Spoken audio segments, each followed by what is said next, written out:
Alright gang, I was a lot confused after uploading the first video because there were a lot of issues with that, so I thought that I should give it time, and after hours and hours of correction and research, because I'm not good in this subject, and came up with a solution which might help you. So now I will compile it right in front of you so that you can see that it is working. So let's get into the directory. This is the code you can see, and I will link that file in the description so that you can download it.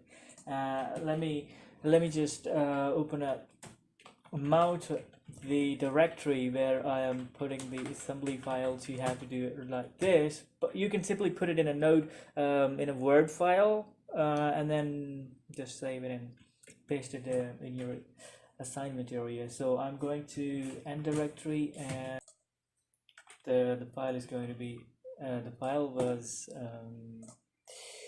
sort.asm. So I'm going to be nasm sort.asm and sort.com. I'm not going to create a listing file or anything. Just enter it and see we don't have any error. So we can do afd sort.com.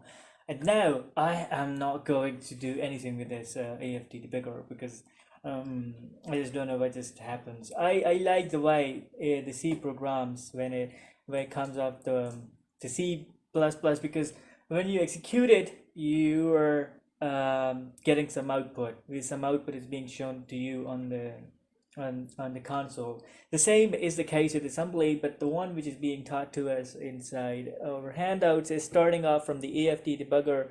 And if you're using AFD debugger, I don't think it was a good choice for the content management team. Like they should have gone with some sort of examples where you are showing the output on the console and not using the AFD from the very start, because it is confusion and it confuses a lot. So this was it, and hopefully you can get it here. All of your ID or whatever you can put it, and I have changed the SI to 18 and A to 9 so that you can have a complete round trip around your data. Sorry, it has to be 8 because the index should be hang on. Oh, oops, yeah, 8, and over here, yeah, everything else is fine. You just have to save it, and I'm saving it, and I will link it in the description and you can see it. All right, have a good day, and I will see you in the next video. Bye.